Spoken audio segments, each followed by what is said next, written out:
o livro do Silvio de Almeida, Racismo Estrutural. Hoje o Silvio de Almeida é ministro, né? Mas o livro foi escrito antes deste processo, né? Então, é uma temática que tomou, a partir deste livro, uma dimensão, né, grande. Há uma discussão que entrou a partir desse livro também de maneira potente por aí, né, que é a questão estrutural, né, falar de estrutural. Quando se fala se traz os termos racismo, nós vamos entender um pouco a partir do começo do livro, e no final do livro ele vai falar por que na visão dele, esse racismo se faz estruturalmente. O termo estrutural, ele é um termo marxista, né? Então, há uma série de questões ou mesmo controvérsias nas conexões entre racismo e o próprio marxismo, né? Porque tem alguns problemas, enfim, históricos e tudo mais. Mas a discussão, então, a base se faz nesse campo. Primeiro, há uma discussão no livro sobre racismo, do que significa esse processo do racismo, e depois, lá no final do livro, vai haver um movimento para discutir o que é estrutural. Hoje nós faremos este percurso iniciando por esse livro e terminaremos hoje a nossa manhã, que eu quero falar da prova prática e falarei hoje no final.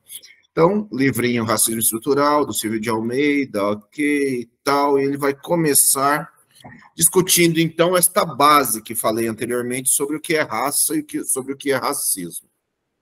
Então, ele traz essas bases, né? Raça sempre esteve ligado a um processo de estabelecer classificações. E em um determinado momento da história humana, essa classificação se deu também a partir de humanos, né? Então, primeiramente, lá eram plantas, animais, portanto, ligadas à biologia, que essa é a discussão que ele quer fazer inicialmente. Primeiro, o termo raça nasce ligado à biologia.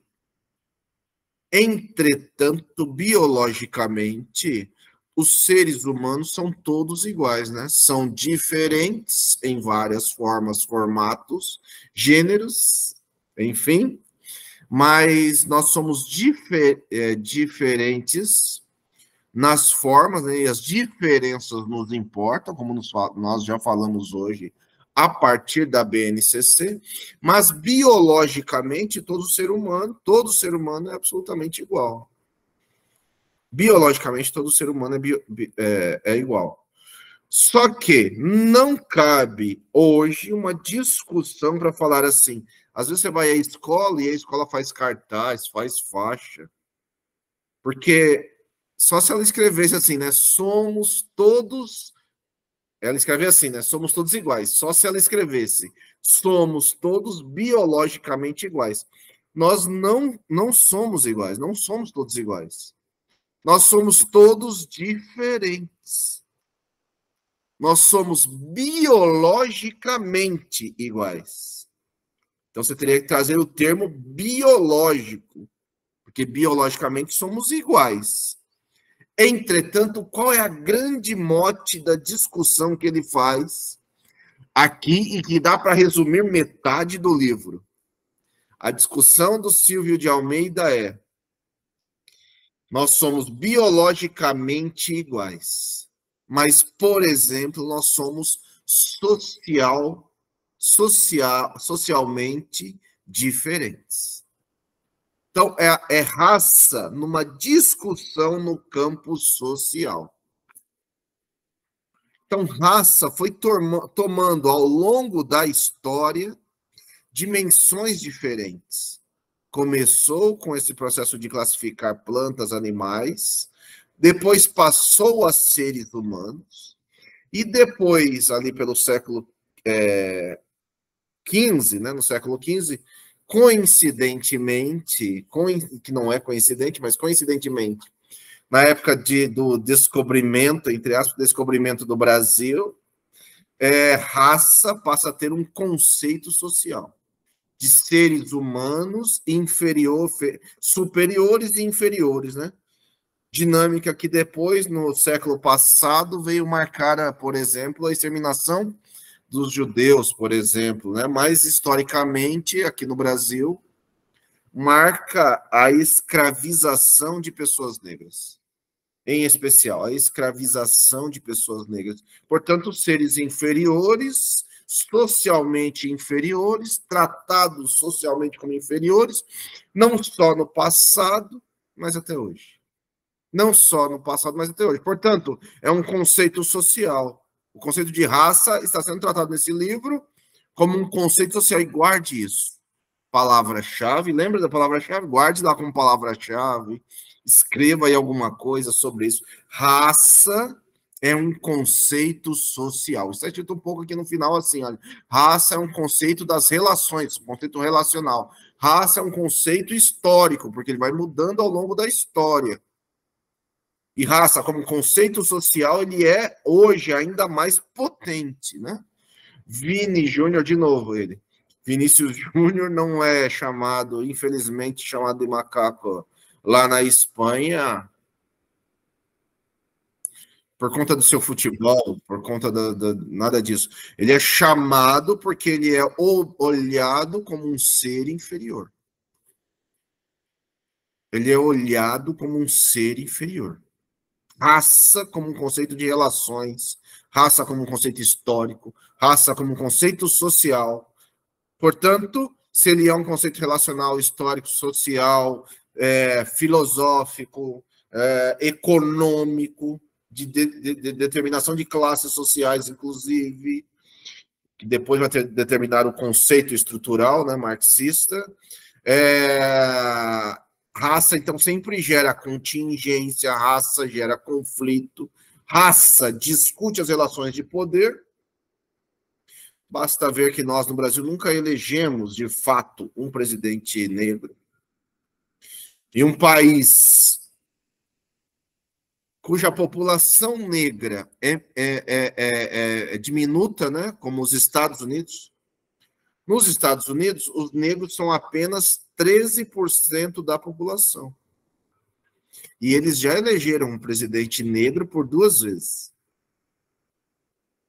Apenas 13% da população norte-americana, negros.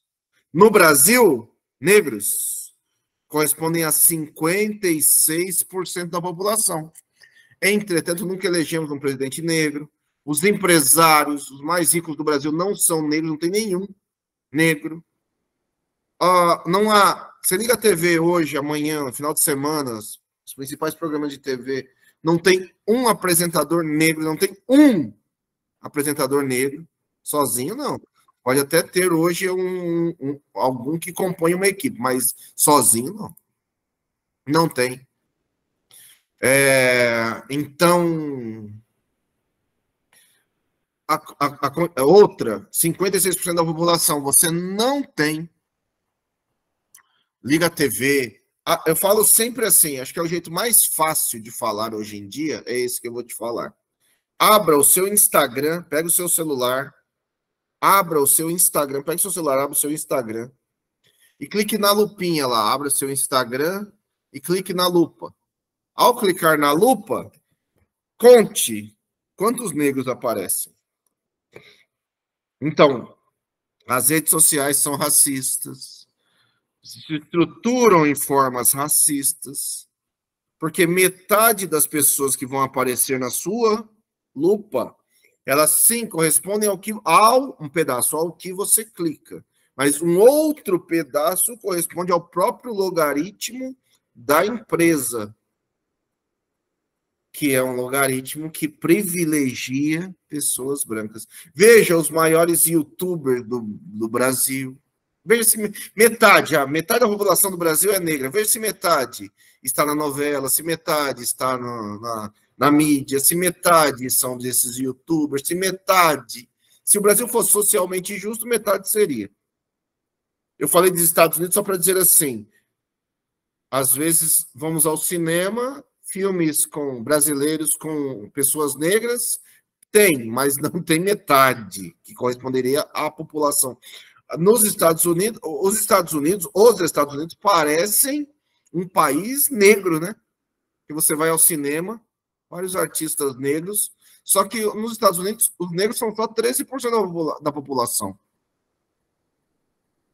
No Brasil, o estado onde tem menos negros, percentualmente, é o estado do Rio Grande do Sul. 13% da população, 13, 14%, igual aos Estados Unidos. É o que tem menos. Nós temos estados que têm mais, muito mais. Tem estados como a Bahia, como Maranhão, por exemplo, são estados em que 70% a 80% da população é negra. Esses estados nunca elegeram, por exemplo, governadores negros. Entende? Então, o Brasil é um país que se apoia em raça por conta da sua própria história, né? Da sua própria história. Então, o Brasil teve todo um processo, um projeto, o livro vai em cima, inicialmente, desse campo da história, né? Um dos autores que o Silvio de Almeida se apoia é num africano, né? No Achille Mbembe, que é um africano, mas é um africano que os seus estudos se apoiam no Foucault, né? Então ele faz um pouco essa história, esta busca um pouco assim de uma, não é isso, mas é uma busca de uma genealogia, ou seja, da história contando os processos que nós vivemos hoje. Silvio de Almeida faz isso no livro, o Achille Mbembe faz porque é um Foucaultiano. E aí o livro do Silvio de Almeida, então, vai buscar na história, e a história do Brasil é marcada pela história da escravização de pessoas negras, e a escravização de pessoas negras funda o projeto iluminista, funda um saber filosófico, funda a diferença entre as pessoas, se funda no racismo. Veja, aqui no Brasil mesmo, quando você fala a palavra escravo, a cabeça de qualquer brasileiro imediatamente localiza o escravo como pessoa negra. Entretanto, o Brasil até tem uma história pequena, né, de escravidão de pessoas negras. Enfim, mas outros lugares do mundo, inclusive a Grécia, que o Brasil gosta, o Ocidente gosta de se apoiar nos saberes gregos, como se eles fossem únicos, como se eles tivessem nascidos na Grécia, e não exatamente nasceram na Grécia. Os fundamentos matemáticos não nasceram na Grécia, os fundamentos filosóficos não nasceram na Grécia, mas aqui o Ocidente sempre leva a Grécia como este mote. Muitas vezes é necessário dizer isso, né? Há um processo de um processo europeu de conhecimento, de saberes, de trabalhar os processos de conhecimento, um processo europeizado no Brasil. Tento dar um exemplo a partir do meu próprio filho. Eu tenho um filho que tem 15 anos, que está estudando, entrou na ETEC, está estudando gastronomia. Então, ao estudar gastronomia, eu falei para ele assim, você vai ver no curso que é um curso racista, sem falar de racismo. Portanto, racista também. Mas ele não vai falar disso que eu vou te falar. O que eu estava falando era o seguinte, é assim, olha, ele vai num curso de gastronomia, ele vai estudar gastronomia, especialmente gastronomia europeia. É cozinha francesa, cozinha espanhola, cozinha portuguesa, europeia. Cozinha francesa, então, é cozinha europeia. Em alguns momentos vai ter um escape de falar de comida dos Estados Unidos, especialmente hambúrguer. Vai ter um escape para falar que faz sucesso no Brasil, cozinha japonesa. Mas o grosso mesmo do curso é europeu. É cozinha europeia. Então, nem lá, não vai nem se cogitar, nem tem disciplina. Não tem. De falar de cozinha africana, de cozinha asiática, tirando a japonesa, não se fala de cozinha, é como se a Ásia só resumisse ao Japão. Cozinha asiática, de cozinha ali do Oriente Médio, de falar de cozinha de 54 países como a África, de um continente gigante e diverso, com 54 países como como o continente africano, desculpa, como o continente africano, com 54 países, que tem tanta diversidade. Então, isso em nenhum lugar será discutido. Então, é a faceta do racismo. Um racismo que se funda. Então, o que eu estava dizendo é assim, então teve escravização de pessoas na Grécia Antiga. Quem eram os escravos? Os próprios gregos. Tem gente que começa, escravo é só negro. Outra, a própria palavra escravo, ela mostra a origem. A palavra escravo, a palavra escravo, ela vem hoje, né, um pedaço ali do leste europeu, mas ela vem de eslavo, né? Eslavo, porque era um povo expropriado ali, um pedaço pela própria Europa e outro pedaço em especial, né, pela Rússia, que buscava naquela região da Eslovênia, né, dos eslavos. E aí esse nome, né, eslavo, escravo, acabou ficando na história, né? Então, o europeu sempre escravizou seu próprio povo aos europeus.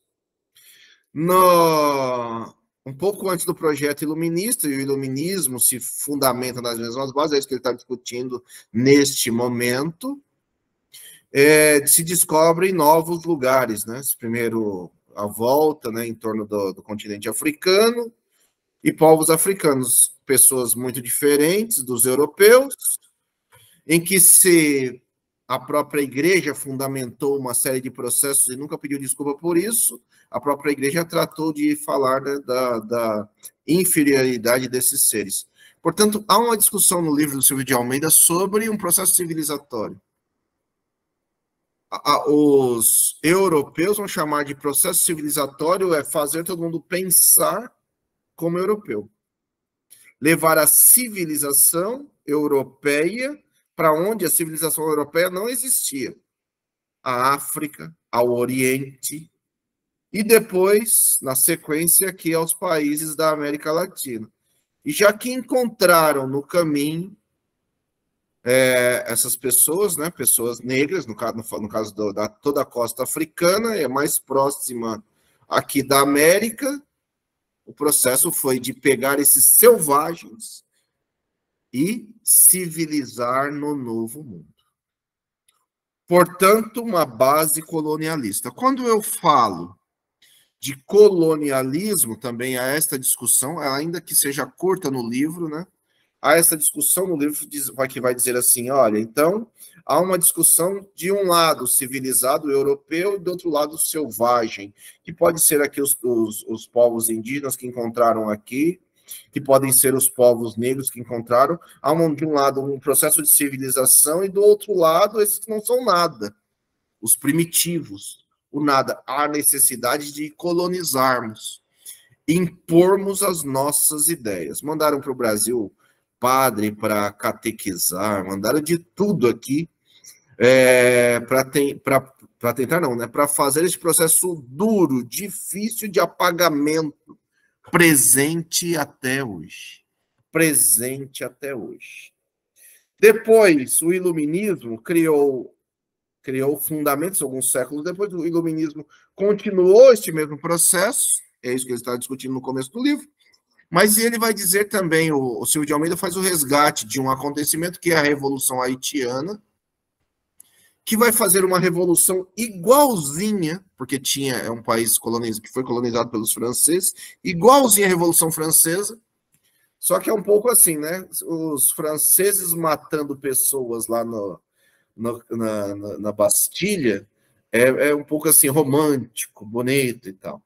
Os haitianos, sabendo da Revolução Francesa, poucos anos depois, os haitianos promoveram a Revolução Haitiana. A Revolução Haitiana ela é marcada pela morte de todos os brancos franceses que colonizavam o Haiti. O medo de uma revolução haitiana, né, de que isso aconteça, fez com que duas coisas acontecessem. Uma, o Haiti se tornasse hoje, e até hoje é um país capitalista, extremamente pobre, com gravíssimos problemas. É um país absolutamente negro, aqui, né, nas Américas, na América Central. A Revolução Haitiana cria o medo do negro. Cria o medo do negro. Portanto, favoreceu em outros lugares, e no Brasil com força, em outros lugares também, o nascimento de novas formas do colonialismo. Ele está chamando de tecnologia do colonialismo europeu, submissão e destruição das populações das Américas, da África, da Ásia e da Oceania. E quando fala de destruição, sim, é destruição física, de matar, mas, ao mesmo tempo, é uma destruição de memória, que não é só no período da colonização. É até hoje. É até hoje. É até hoje. Então, no século XIX, ele vai vindo na história, né? Então, há uma série de discussões, né, para conformar essa questão da raça, determinismo biológico, determinismo geográfico, do que é raça, condições climáticas e tudo mais. No século XIX, então, há uma divisão, de certa forma, as características biológicas do que significa raça e, ao mesmo tempo, as características étnico-culturais, ou seja, a cultura, a história. Então,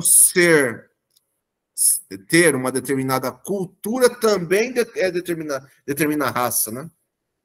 Que no século XIX isso foi fundamentado, e no século XX nós vimos também a operacionalização disso entre europeus, né? Quando Hitler invade os países vizinhos e promove a Segunda Guerra Mundial e a exterminação dos povos judeus.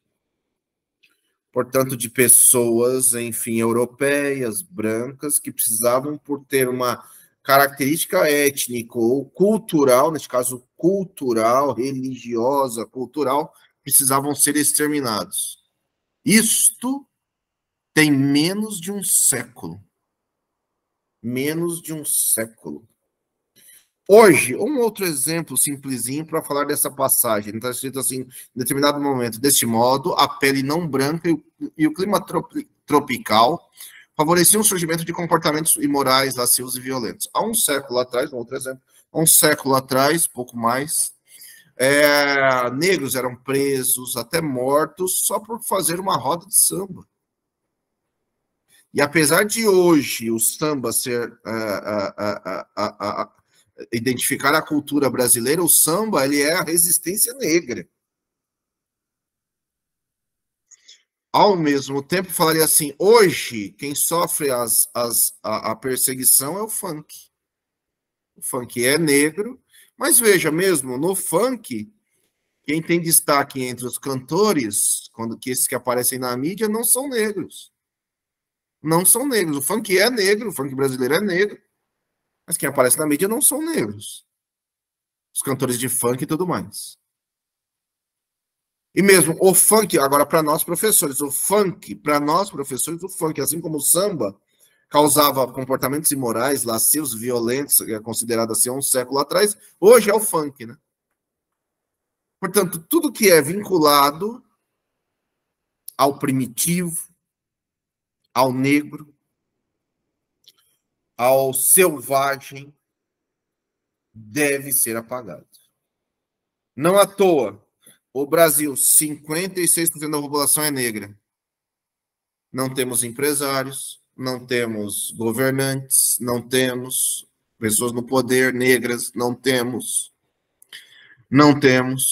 Até professores temos dificuldade com professores negros. Na universidade, professores negros são poucos e raros na universidade. Então, nós temos todo um processo de apagamento do negro. Um processo, hoje, mais de 82, 83% da população carcerária brasileira é composta de pessoas negras, 80%. 70% das mortes entre homens jovens, 73% dos mortos mortos em confronto com a polícia, em confronto de gangues e de milícias e tudo mais no Brasil, 73% dos que morrem violentamente no Brasil, jovens entre 20 e 35 anos, são negros, 73%. Então, nós temos todo um processo de apagamento, de genocídio, né? O Silvio de Almeida chama esse processo também de genocídio, isso é importante ser dito. Portanto, nós vivemos num país extremamente racista. Parece que o racismo é só lá na França, só lá na Espanha, né? Com Vini Júnior lá. O racismo ele é aqui diário e cotidiano. Nós temos outro exemplo. Neste momento, bairros negros que já foram apagados da memória, né? Há uma busca dos movimentos negros com muita dificuldade em resgatar esse espaço negro.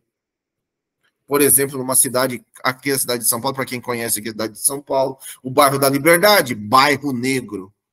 E casse, e procure na internet, no meu Instagram tem uma notícia sobre isso, né? Um link que leva a uma noticiazinha que saiu na imprensa sobre isso. Mas assim, bairro da Liberdade não é bairro japonês. O bairro da Liberdade é um bairro negro dessa cidade. Que tem toda uma história negra, não vou contar aqui por conta do nosso tempo. Mas é a história do Francisco das Chagas, os Chaguinhas. Vai buscar essa história. O bairro do Bexiga, hoje conhecido como bairro italiano em São Paulo, é um bairro negro. Basta ver que a escola de samba mais antiga dessa cidade, que antes de ser escola de samba era Cordão, o Vai-Vai, está no Bexiga. E mais, agora que estão fazendo escavações lá do metrô, não querem dar o nome, olha, é uma coisa boba. Dar o nome, não querem dar o nome da estação Vai-Vai Saracura, ali é a estação que fica lá no Bexiga, não querem dar o nome, mas encontraram uma série de vestígios da presença negra. Já encontraram isso no bairro da Liberdade, já encontraram agora, recentemente, as obras até um pedaço dela teve que parar, no bairro do Bexiga, de vestígios muito antigos, né, de séculos anteriores, da presença negra no bairro do Bexiga. O bairro do Bexiga é um bairro quilombola. E o nome Bexiga e o nome Liberdade nascem a partir dos negros. O nome Bexiga e o nome Liberdade nascem a partir dos negros. Mas, como estão também regiões valorizadas da cidade, a presença negra é empurrada para fora. Como, por exemplo, o Vai-Vai está sendo empurrado para fora da região, inclusive pela obra do metrô, para fora da região, para ficar em outro lugar da cidade, ou numa região onde o Vai-Vai tinha que ficar.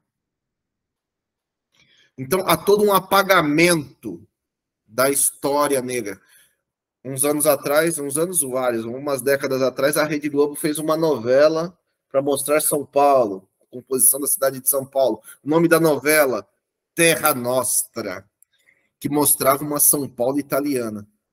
Tudo bem, a presença italiana em São Paulo é marcante e importante, mas não é mais importante nem mais marcante que a presença negra.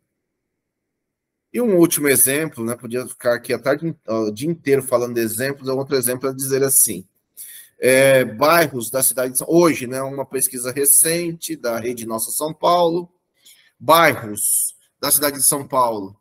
O bairro mais negro da cidade de São Paulo é aqui na periferia. E os bairros negros estão na periferia. O bairro mais negro da cidade de São Paulo é o bairro do Jardim Ângela, aqui na Zona Sul.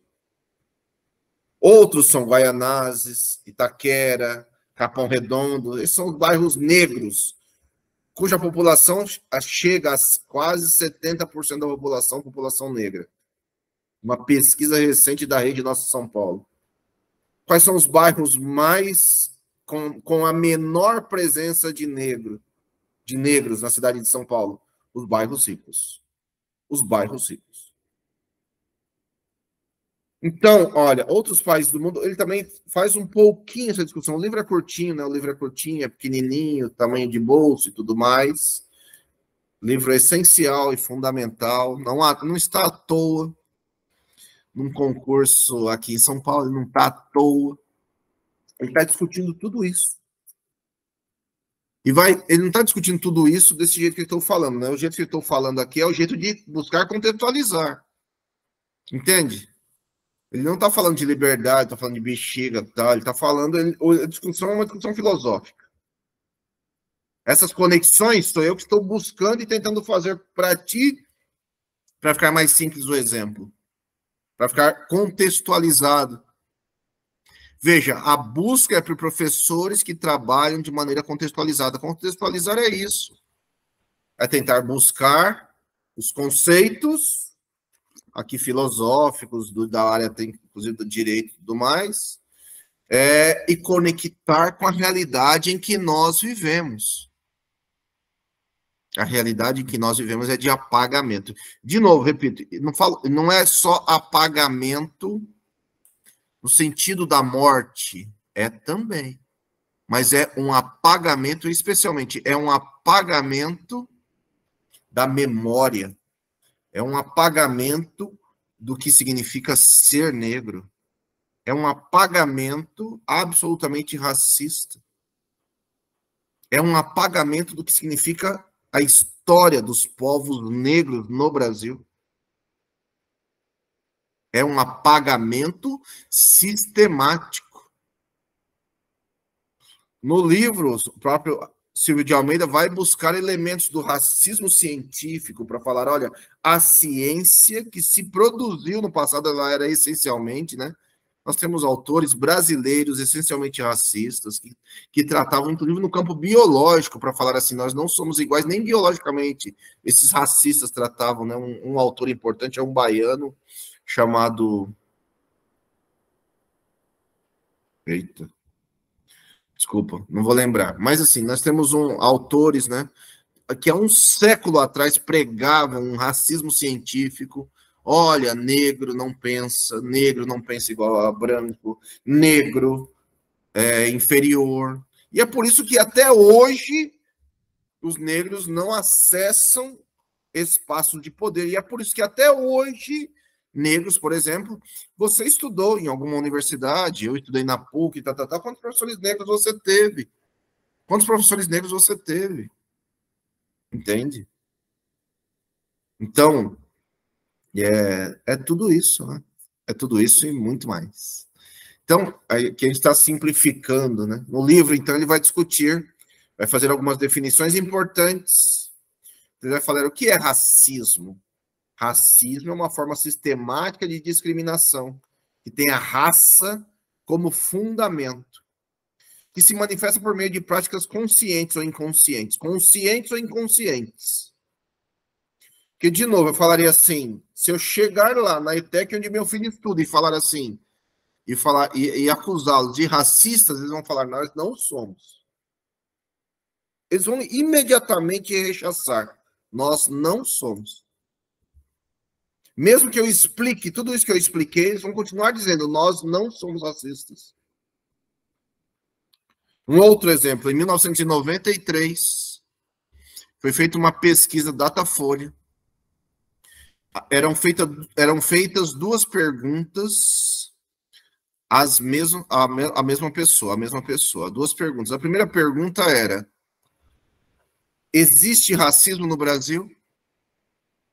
Tipo, 93% das pessoas disseram sim, o Brasil é um país racista. 93%. A segunda pergunta, a mesma pessoa era: você é racista? A resposta era: não, não sou racista. 96% das pessoas disseram que não eram racistas. Então, o estudo era um pouco para dizer assim, então, cadê o racismo? Dizem que é racista, mas ninguém é racista, onde está o racismo? Então, é preciso considerar que o brasileiro se vê como ser não racista. Mas ele faz o racismo todos os dias sem perceber. Então, o racismo é assim, olha, é consciente ou inconsciente. Ele culmina em desvantagem, culmina em privilégio. Qual privilégio? Privilégio para pessoas brancas. naquilo que o Silvio de Almeida e outros, ele buscou em outros autores, naquilo que o Silvio de Almeida, ele vai buscar aqui na Bento, né, na autora Bento, que vai falar assim, olha, este privilégio é o privilégio da branquitude. E a branquitude tem um pacto narcisístico, ou seja, de defender a si mesmo. De defender a si mesmo. E ela não precisa dizer, ela defende sem precisar dizer. A ETEC lá, do meu filho, ela vai ensinar, em especial, cozinha europeia, sem falar de cozinha negra, e até de cozinha brasileira vai falar muito pouco, porque a cozinha brasileira, ela é europeia, mas ela é muito negra, ela é muito indígena. Agora, negros e indígenas e povos indígenas são seres considerados, sem que ninguém diga, não civilizados. Racismo. O que é o preconceito racial? Que no Brasil, o racismo ele não existe, né? Nunca no Brasil ninguém foi preso por ser racista por um ato racista. Por exemplo, agora, negócio do Vinícius Júnior, nós queremos que prenda lá o espanhol, os espanhóis do estádio lá, e não sei o que lá. Aqui no Brasil, essas coisas são feitas sistematicamente, historicamente. Então são tantos casos, né? Mas eu falaria assim, a polícia não, eu falaria assim, quem foi preso, né? Por chamar alguém aqui no Brasil, que tem lei, Quem foi preso aqui no Brasil por racismo? Tudo cai em preconceito, a partir do preconceito e injúria, que são penas que nem existem ou são penas leves ou brandas, extremamente brandas. O preconceito, então, articula-se com a segregação racial. O Brasil pratica segregação racial sem precisar fazer como a África do Sul. Na África do Sul, o sistema de segregação racial ele era jurídico. O Brasil tem leis contrárias à segregação, mas ele pratica. Quando os bairros negros são bairros pobres, por exemplo, da cidade de São Paulo, mas isso é comum no Brasil inteiro. O bairro rico tem pouco negro, tem poucos negros, isso é segregação. Ok. O preconceito racial, então, ele é baseado em estereótipos acerca de indivíduo que pertence a um determinado grupo racializado, que pode ou não resultar em práticas discriminatórias. O racismo, ele é sistemático. É discriminação sistemática, inclusive consciente ou inconsciente. O preconceito, ele age contra determinados grupos racializados, que pode ou não resultar em uma prática, porque não é sistemático, numa prática discriminatória. Exemplo, considerar negros violentos e inconfiáveis, judeus avarentos, orientais preparados para ciências exatas, preconceitos raciais. Ver um negro na rua e atravessar, considerar que o negro, ao entrar numa loja, pode roubar a loja ou algum produto da loja, baseado em estereótipo, preconceito racial. Discriminação racial, tratamento diferenciado a membros ou grupos racialmente identificados, direta ou indiretamente. Então, discriminação, um processo de discriminação racial, dos mais simples, é o fato de não, por exemplo, não ter negros no poder. Você vê assim, o Magazine Luiza foi cobrado e identificou isso, os cargos de maior poder dentro do Magazine Luiza não tinha nenhum negro. Tem uma foto que circula na internet do Itaú, de trainees, caça depois, trainees do Itaú, só tem branco. Esses grupos foram todos cobrados. O Magazine Luiza fez. O que aconteceu com o Magazine Luiza? Perdeu o valor de mercado.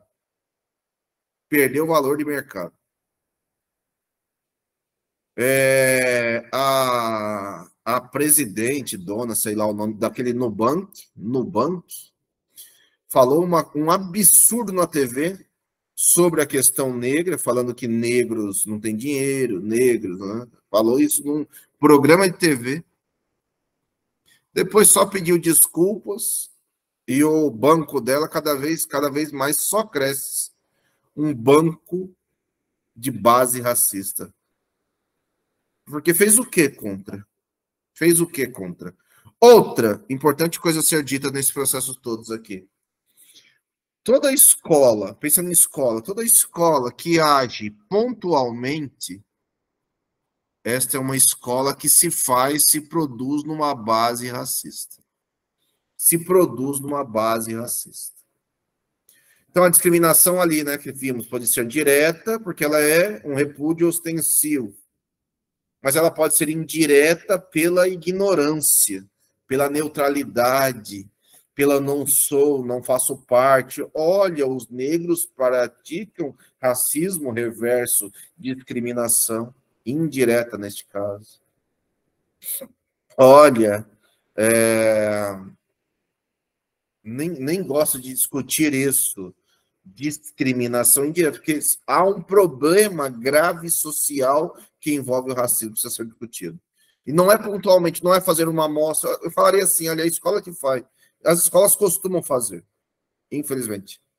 Práticas racistas. Práticas racistas é situar num momento, olha, Novembro Negro. Lamentavelmente, se a questão negra, naquele lugar, escola, que seja, se é discutida só em novembro, isso é discriminação, portanto, racismo. Base do racismo. Então, os termos que estamos falando aqui, vou voltar rapidinho. Preconceito, discriminação, os vários tipos de discriminação, eles são bases do racismo. E, por fim, aqui o último que ele discute, que é uma defesa de uma necessidade num país injusto e racista. Eu mesmo trato e falo, com todas as letras, o Brasil é o país mais racista do mundo. O Brasil é o país mais racista do mundo, porque o racismo aqui opera na invisibilidade e na invisibilização. O Brasil opera na invisibilidade e na invisibilização do negro. Não é só do negro, mas em especial do negro. Não é do negro, né? Mas tem mulheres, tem povo LGBTQIA+, dos gays e tudo mais, e os povos indígenas.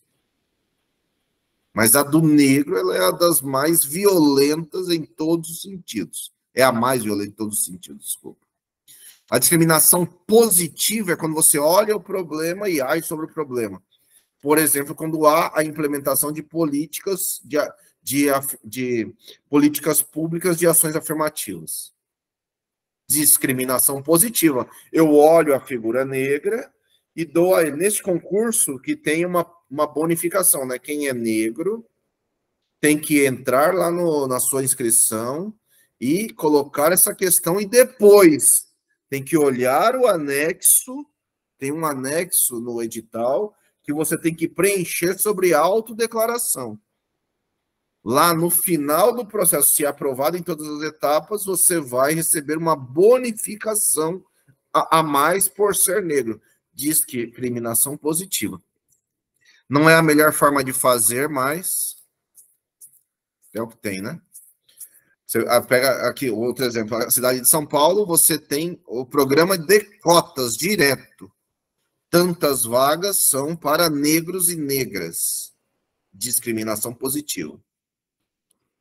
Então, historicamente, o movimento negro sempre lutou para que a escola como um todo funcionasse bem, não conseguiu, partiu nos últimos 30 anos para ações afirmativas, e aí eu digo com todas as letras, necessárias e precisam ser defendidas no Brasil, e não são. E não são. Quando eu falo defendidas, são por todas as pessoas, por negros, por brancos. O branco, olha, vou voltar rapidinho, o branco gosta de cair, os brancos gostam de cair, geralmente, não todos, mas a maioria cai na discriminação chamada aqui indireta, de neutro, não, disso eu não falo, isso eu não sou, isso eu não tenho. A grande questão do racismo é, o brasileiro é racista. Enquanto ele não se admitir racista, quando eu falo racista, é aqui, olha, é só pegar a sua rede social, você vê. Só pegar sua rede social, você vê. Por quê? Então, vou falar de mim mesmo. Eu, Anderson, sou um homem negro, você está vendo. Mas, infelizmente, também meu pensamento, a forma como foi estruturado, minha cabeça, é uma cabeça racista. Eu tenho que lutar. Eu, Anderson, homem negro, lutar todos os dias para ser menos racista. Por quê? Tenho que lutar porque me formei assim, me estruturei, fui estruturado assim. Assim como eu, Anderson, outro exemplo, não da mesma coisa, mas parecido, só para você entender. Assim, eu, Anderson, sou homem, numa sociedade machista, extremamente machista, gozo de privilégios, de ser homem, infelizmente, portanto, sou machista. Eu, Anderson, preciso lutar todos os dias para ser menos machista. Pergunte a qualquer homem se ele é machista. Ele aí imediatamente responde que não. A questão da consciência é o homem, qualquer homem, tem que entender que ele é por uma questão de privilégio.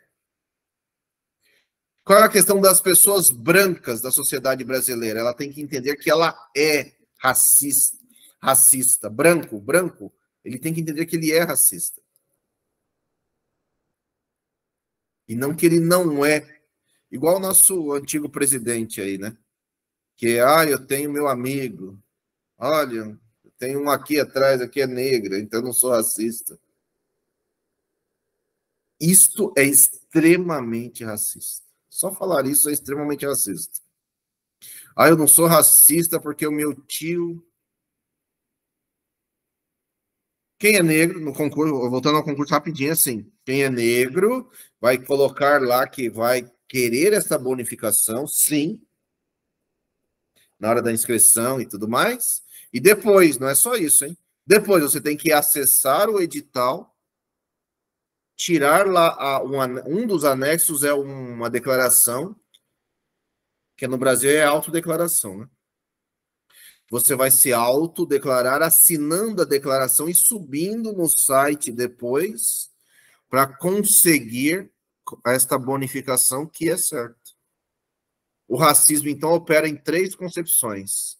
No indivíduo, portanto, assim, olha, racismo e subjetividade está no pensamento. Subjetividade está no pensamento. Institucional, relação entre racismo e Estado.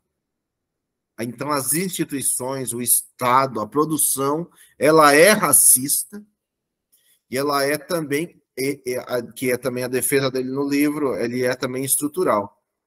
Portanto, está na economia, na discussão dele, está na economia, está no direito.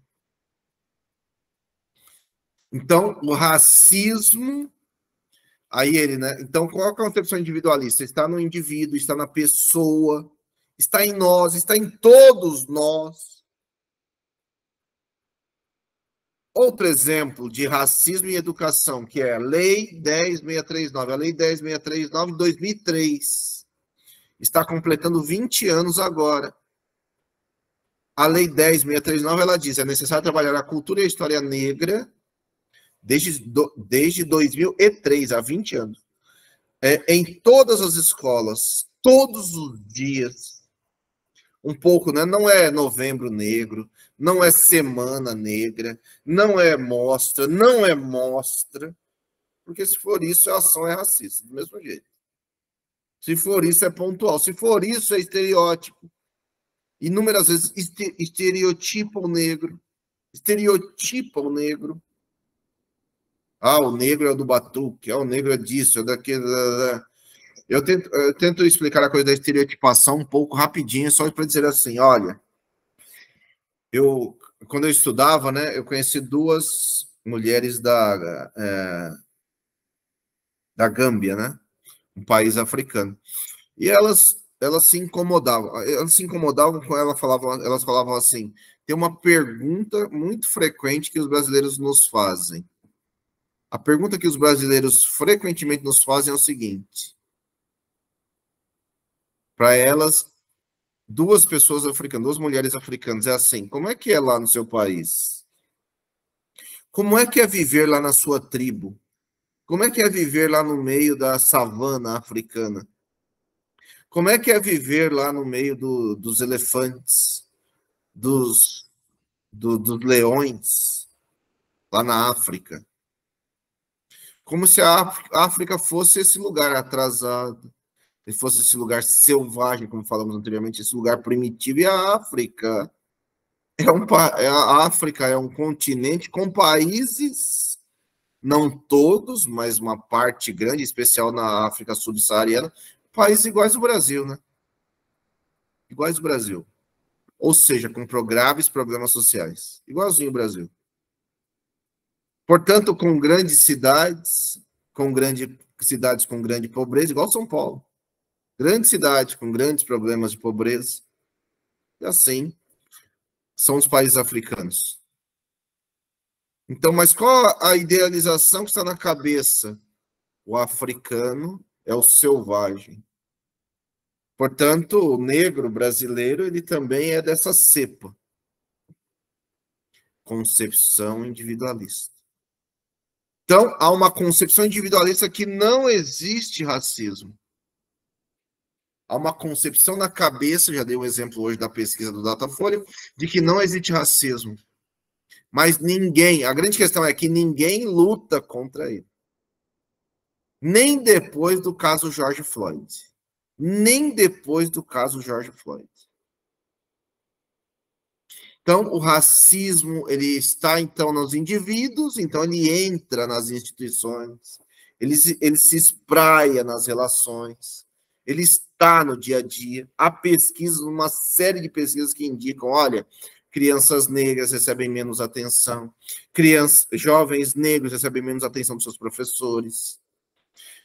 Em hospitais, pessoas negras são consideradas fortes, então recebem menos anestesia. Brasil, não é outro lugar. Brasil. As instituições, então, se estruturalizam assim. Fazem parte das instituições, das pessoas e das instituições. As instituições, que são feitas pelas pessoas, expressam esses conflitos no RH. Cadê os negros? Nas empresas, nos cargos de poder, cadê os negros? Os salários mais baixos da sociedade estão pagos às pessoas negras. Em especial, os mais baixos ainda são as mulheres negras. Mais do que isso, não há, nisso que estou falando, assim, tem gente que vai falar assim, olha o Anderson falando isso, é mimimi. Então, isso é o racismo. Então, as instituições, elas são hegemonizadas por determinados grupos sociais brancos. O domínio de homens brancos. As escolas, brancos. Há uma hegemonia dos brancos. Os grupos negros estão invisibilizados frente a esta hegemonia. Portanto, o racismo, não no final, o racismo pode ter a sua forma alterada e potencializada pela ação de pessoas racistas, mas também, no Brasil em especial, pela omissão das instituições. E veja, hein, olha, no caso do Magazine Luiza, tem pesquisas recentíssimas, agora, sobre o Magazine Luiza, falando exatamente este ponto que eu estava falando, que é assim, olha, Magazine Luiza foi se preocupar com essa questão de colocar, e fez, executou, maravilha, e parabéns ao Magazine Luiza, vírgula, mas o Magazine Luiza perdeu o valor de mercado, então outras grandes empresas, essas grandes empresas não vão querer fazer. Aí que está a situação. Outra, o Carrefour matou um negro na porta no dia da consciência negra. Portanto, o negro é um ser ainda olhado e visto a partir do olhar da branquitude. A partir do olhar da branquitude. E quem é quem representa a branquitude? As pessoas que não. Todo e qualquer branco ou toda e qualquer pessoa que não age contra, que não age de maneira antirracista, que não age contra o racismo. Então, ele já vem de uma maneira, pessoa por pessoa, individualizante. Ele se espraia para as instituições, para as empresas, para o espaço público. Portanto, é neste caminho que o Silvio de Almeida defende. Há uma estrutura, toda uma estrutura racista. Toda uma estrutura racista. Vou dar um outro exemplo. Um amigo meu, rapper, né? Na época, né? Tava ganhando muito dinheiro, e aí ele pegou, tava ganhando dinheiro, rapper, negro, homem negro, comprou um carrão. Ele queria ter um carro, comprou um carrão. Pô, essas caminhonetes grandonas, Aí, o que estava acontecendo com ele? Parado pela polícia toda hora. Opa, é sua mesmo. Nota fiscal. Tá na música dos Racionais, né? Nota fiscal, RG, polícia no pé. Até ele sucumbiu à estrutura, que essa é a defesa do Silvio de Almeida, a estrutura racista. Pegou e vendeu o carrão e comprou um carrinho. Aí nunca mais foi parado pela polícia. Ou seja, o racismo estrutural leva a duas implicações. Primeiro, né, antes, né, ele vai além do individual, ele vai além das instituições, ele se estrutura na sociedade. Então, ele impõe regras, impõe padrões. Ele impõe regras, impõe padrões. Padrões de beleza, inclusive. Então, olha, um outro exemplo assim, sabe?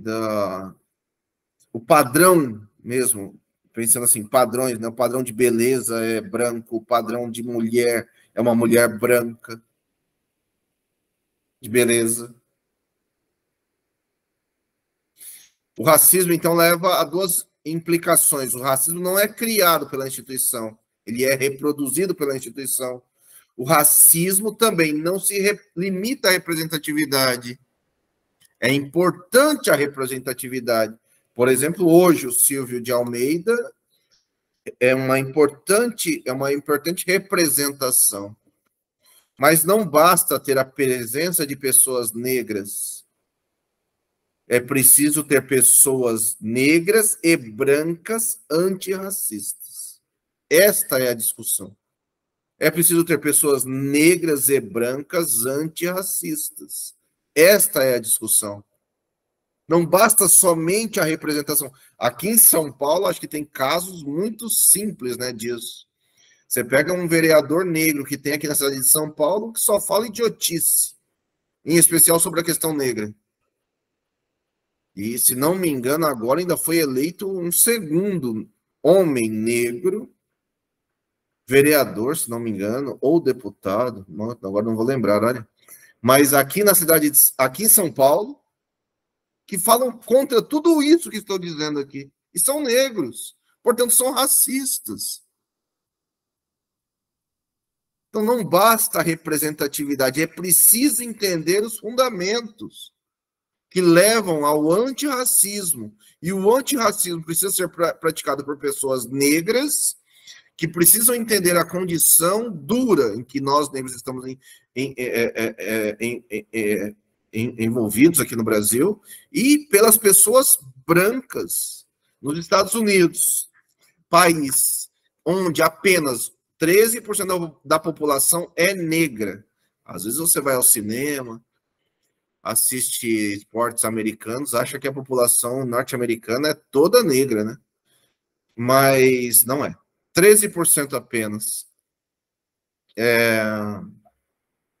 Quando tivemos esse problema que envolveu a morte do George Floyd por um policial branco, a sociedade norte-americana, não como um todo, mas num processo muito grande de mobilização, se mobilizou para lutar contra o racismo. Não acabou, nem vai acabar, não é tão simples, mas os brancos se envolveram na luta antirracista. Todos? Não, mas uma parcela importante aqui, que aqui no Brasil a gente não vê nem parcelas, a gente vê muito pouco. E nas escolas, por que o tema 20 anos da Lei 10.639, por que ele não avança? Porque a maioria das pessoas são brancas, formadas numa cabeça colonialista, portanto, europeizada, que não alteram suas práticas. Olha, acham que a história, por um exemplo, acham que a história, professores de história, que acham que a história se resume a Roma, se resume à Europa, se resume à Revolução Francesa, não conhecem nada de... Aqui ele traz a Revolução Haitiana, para falar aqui mais próximo, mas não trazem nada, não conhecem toda a história gigante do continente africano, inclusive no campo filosófico, no campo matemático, mas são outras formas de pensar, né, do continente africano. Não conhecem. Então é preciso conhecer, é preciso se inteirar, é preciso ver que a história, a geografia, a matemática, as várias ciências, a filosofia, as várias ciências têm gigantesca contribuição central e primeira africana. Então, ou mudamos.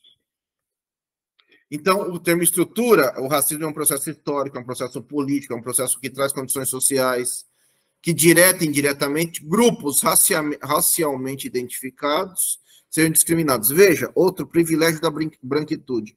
O negro precisa se afirmar, inclusive em processos seletivos, né? Fazer autodeclaração e tudo mais. O branco não precisa se afirmar branco. Ele já é tão privilegiado que ele não precisa afirmar sua identidade. Ele não precisa afirmar sua identidade. Racismo é parte da estrutura social, porque é histórico, porque é político e porque vai se espraiar nos processos que envolvem a economia, as formas de pensar, as subjetividades, o aparato jurídico do país, as decisões. Portanto, há um processo político e há um processo histórico. Há um processo político que se relaciona às instituições, à ideologia, ao pensar, às formas de ser. Há um processo histórico que nos trouxe até aqui, que nos classifica até aqui, na busca. Olha, o Brasil, no último século, sempre buscou uma democracia racial. Sempre buscou uma democracia racial. E aqui nunca houve democracia racial. O Brasil se vende como um país plural. O Brasil não é um país plural. Então, por exemplo, veio uma escritora nigeriana aqui, a Chimamanda. A Chimamanda, ao chegar aqui, ela pensou assim, nossa, vou para um país plural. Como ela é uma escritora conhecida, africana e tal, conhecida também no mundo da moda e tudo mais, mas uma escritora especialmente, a Chimamanda, ela ficou muito incomodada, ela diz isso numa entrevista, depois você caça lá no Roda Viva, ela ficou muito incomodada, porque ela percebeu que como ela estava em ciclos de gente que tinha dinheiro, não tinha um negro, que é o resultado desse processo histórico. A aparência física, o pertencimento a determinada classe passam, cortam, interseccionam a negritude. O racismo é um processo político, institucional, das empresas, que está no aparato institucional, político, das políticas públicas, das ações, do poder, estava gastando a palavra, político, do poder, da polis, da compreensão da cidade, do apagamento do negro na cidade, do colocar o negro distante das relações de poder e do poder. E um processo histórico marcado pela sua marca, né, pelos seus fenótipos, pela aparência física, pelo pertencimento de classe. Portanto, o racismo, ao juntar esses blocos, trabalha há um processo ideológico. Há um processo ideológico onde as pessoas nem percebem que estão agindo ideologicamente. Portanto, há uma segregação não oficial. A segregação oficial que houve na África do Sul, do apartheid, né? Conhecida através da história desse negro que ficou 27 anos preso na África do Sul, Nelson Mandela. No Brasil, nós temos uma segregação não oficial. E já dei aqui exemplos, né? Negros e aqui está escrito, né? Negros e minoria na universidade, negros e minoria em espaços de poder, mas maioria entre trabalhadores de segurança, trabalhadores de limpeza. Você vá num restaurante rico, de gente rica. Então, essas questões estão todas presentes, né? E aí mesmo, voltando, mesmo quando a gente aqui no Brasil fala algumas sentenças, escuta essas sentenças, vê essas sentenças acontecendo, elas são racistas, elas são meias-verdades, portanto, são discriminatórias, que é a base do racismo. Então, sentenças, falas, pensamentos, formas de ser, formas de estar no mundo, racistas ou discriminatórias. Portanto, o racismo, ele constitui uma ideologia. O racismo cria sujeitos racializados, sem que eles precisem pensar nisso. Então, o racismo cria uma potência de mexer neste inconsciente, nestas formas de pensar. Algumas pessoas falam assim, mas os negros... Outro exemplo. Os negros...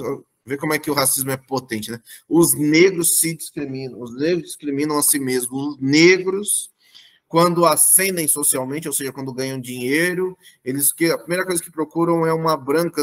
Olha, falaria assim, mas isso é para todos. O brasileiro, ele se estrutura de maneira racista. Seja ele pobre, rico, etc., e se ele ascende socialmente, ele não deixa de sê-lo. Ele só começa a deixar de sê-lo lutando contra ele mesmo, contra suas próprias ideologias. Eu já conto nas minhas histórias, né, que a professora, uma professora, estou na escola, criança, e a professora pega e escreve escravidão, vai trabalhar aquilo, é terrível a forma como eu trabalho. Não tenho tempo de contar aqui, mas um dia você escuta essa história. Eu estou lançando logo, tá difícil, mas estou lançando um livro infantil, e lá eu conto um pouco dessa história, né? Como é que isso age de maneira potente desde crianças. Desde crianças. Então, ele começa a discutir, inclusive, então, esse imaginário social. O imaginário social é de uma sociedade cada vez mais embranquecida, de uma sociedade cada vez com menos, né, com a menor presença do negro, com o apagamento da história negra, com o apagamento do que significa ser negro. Veja no Brasil, inclusive, as religiões de matriz africana, as religiões negras no Brasil, lutam para não serem apagadas. Um exemplo bobo, mesmo em qualquer lugar, qualquer periferia, há lugar para fazer uma igreja disso ou daquilo é uma coisa. Alugar aquele espaço para fazer um terreiro é outra coisa.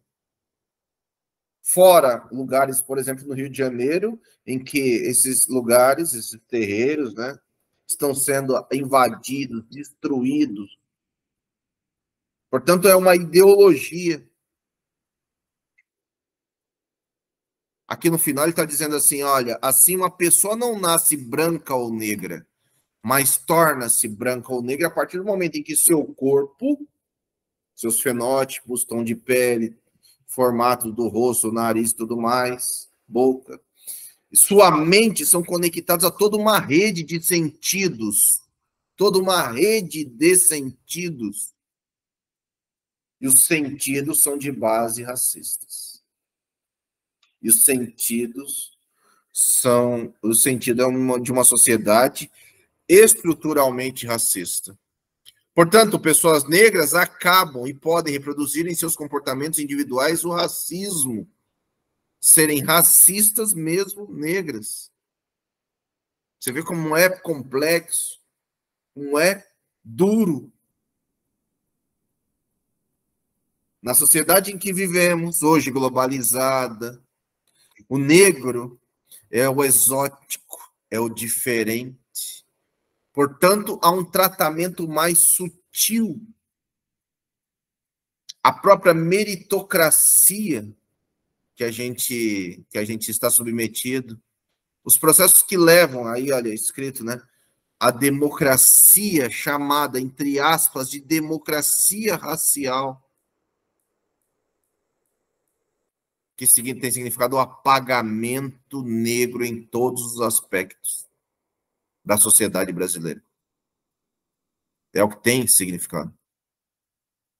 Então, Silvio de Almeida vai discutir um pouco, né? Nós já discutimos aqui as questões que levam a um país a uma democracia, a se dizer democracia racial, a se vender desta forma. Entretanto, infelizmente, estamos longe de ser uma democracia racial.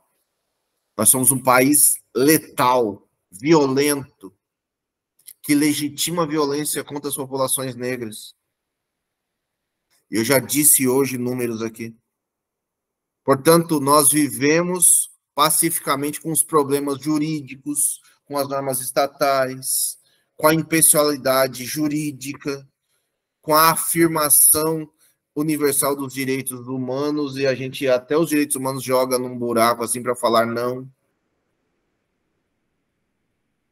O Brasil é um país que se estrutura de maneira racista.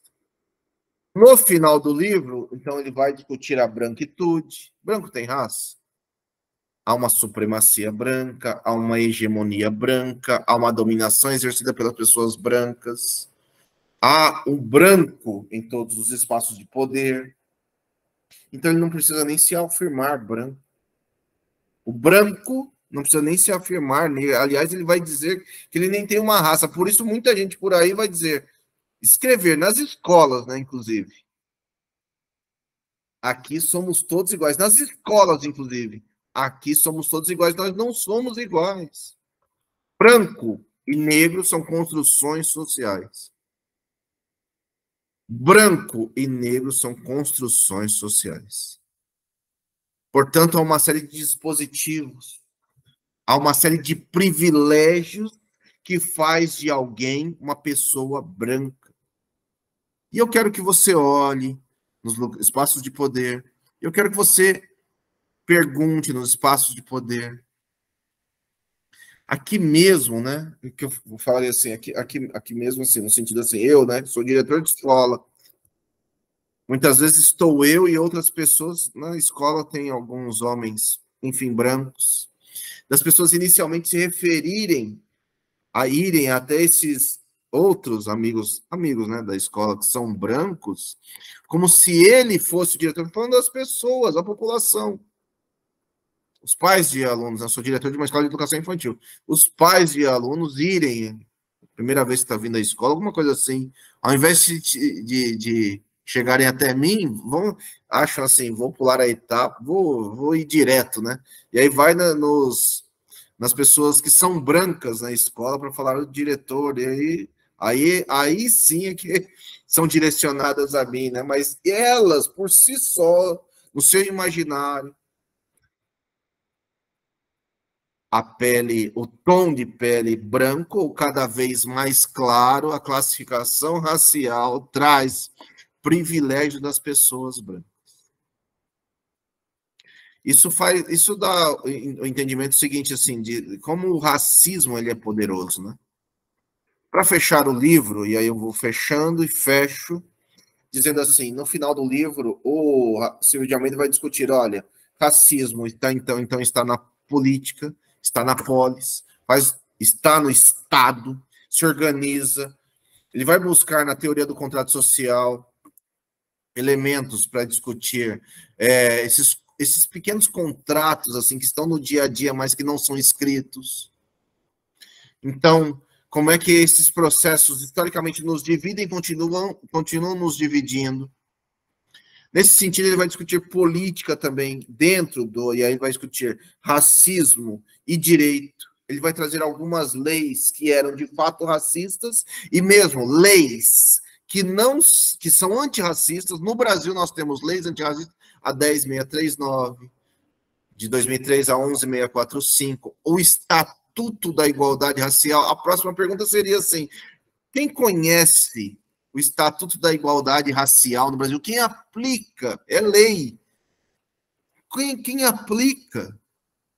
Se quando nós vamos ser julgados, que seja nossa população brasileira, julgados por um juiz, o juiz é branco. Nesta semana, nosso atual presidente elegeu mais uma pessoa, colocou, né, na condição, para o STF, mais uma pessoa branca. Então, nós tivemos na história raros negros, na história do STF, raríssimos. Infelizmente, raríssimas mulheres também. Raríssimas mulheres também. Ontem à noite, só um outro exemplo disso, né? Na Folha de São Paulo saiu uma publicação assim, né? O título é Os Ossos que Revelam a Brutalidade do Trabalho Infantil na Revolução Industrial Britânica. Falando dos europeus na Revolução Industrial, século XIX, né? Século XIX, falando assim um pouco de história, né?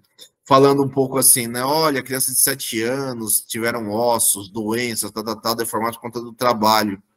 Aqui eram submetidas dentro da Revolução Industrial. E eram os próprios, não era escravidão, mas era a Revolução Industrial, trabalho assalariado, mais extremo trabalho, crianças de 7 anos. Aqui no Brasil ninguém discute, nesse mesmo caminho, assim, a brutalidade de crianças de 7 anos que viravam escravas. Durante todo o processo escravagista no Brasil. Durante todo o processo escravagista no Brasil. Então, nós temos todo um arcabouço de coisas, e aí no final do livro ele vai falar assim, de 2 pontos, né? 3 pontos, desculpa. Política, por meio de um contrato social um pouco invisível, que define lugares, caminhos e tudo mais. Depois disso, ele vai dizer de que há um aparato jurídico que mesmo quando ele é antirracista, aqui no Brasil nós temos lei KO, nós temos todas as leis antirracistas. No Brasil, racismo é crime inafiançável. Nunca ninguém foi preso por crime de racismo no Brasil, nunca. Ele levanta essas leis para dizer, olha, mesmo com leis, o Brasil continua racista, porque não aplica essas leis. Até porque quando vai aplicar, cadê os negros? Cadê os negros como juízes? Cadê os negros no STF? Cadê os negros nos espaços de poder? Outra, essa semana você deve ter visto uma juíza reclamando que estava ganhando 37 mil reais por mês, muito pouco para ela. Muito pouco para ela. Imagina se ela fosse professora. Mas cadê os negros nesse espaço de poder para ganhar 37 mil reais como juiz? Cadê? Eles não existem. Não é que não existem, tem tão poucos que é nada. Agora, pergunte ao judiciário se ele é racista ou não. Vá ao Congresso Nacional, 513 deputados, quantos negros? E não só no caminho da representatividade, mas no caminho de lutar contra o racismo. Portanto, antirracistas negros, antirracistas e brancos antirracistas no Congresso. Cadê? Portanto, o nosso voto, nós elegemos esses representantes, nosso voto também é, infelizmente, racista, portanto, política, portanto, institucional, portanto, jurídico, né, já que são os deputados que fazem as leis e aplicam essas leis e ajudam a aplicar as leis junto ao judiciário. O judiciário, cadê os juízes? Procure na internet foto, podem ser médicos, médicos formandos, uma formatura dos médicos. Escreva isso no Google e veja que fotos saem. Conte quantos negros. Conte quantos negros. Advogados, formandos advogados. Procure uma foto na internet, no Google. Veja quantos estão formando advogados negros. E procure uma foto, assim, escreva assim, Garis, do Rio de Janeiro. Escreva isso, talvez dê certo. Garis do Rio de Janeiro. Você vai ver quantos negros aparecem. Então, é isso, né? E aí ele vai fechar o livro falando de que a economia, eu já dei exemplos hoje, Magazine Luiza, Nubank, mas poderia falar, falei do Carrefour, Jesus, Carrefour, olha, Carrefour, olha, fazer compra no Carrefour é comprovar que o racismo vale a pena. Lamento. Fazer compra no Carrefour é comprovar que o racismo vale a pena. Então, economicamente, que não é só nas instituições privadas, né? Está, sim, potente nas instituições privadas, mas está nas instituições públicas também, inclusive na escola. Então, é essa discussão que ele faz, estrutural, porque político, porque jurídico, porque está presente em todos os lugares, inclusive na economia. O racismo, ele é social, o racismo se estrutura socialmente, o racismo é estrutural porque ele política, jurídica, economicamente, está na estrutura das instituições, portanto, do Estado também, e das instituições privadas. Está no imaginário das pessoas. O tema, fecho dizendo assim, o tema é importante. Tão importante que na cidade de São Paulo foi tema da dissertativa, né? Então é um tema que está na moda, as pessoas querem o Brasil até quer se mostrar antirracista, mas ainda não é, está longe de ser. Não à toa o livro do Seu de Almeida, então, está no nosso concurso. É um livrinho pequenininho, legal. Já o resumimos hoje. Ele traz essas ideias de maneira potente. Racismo como campo social, não é biológico só. O racismo não é biológico, ele se estrutura de maneira social. Nós aprendemos a ser racistas. Ninguém nasce racista. Uma criança pequena não nasce racista, mas ela vai aprendendo desde muito pequenas o racismo. Desde muito pequenas vão aprendendo o que é ser racistas. Assim como aprendemos machismo e outras coisas. Enfim, é isso. Eu queria agradecer a presença de vocês. Até amanhã.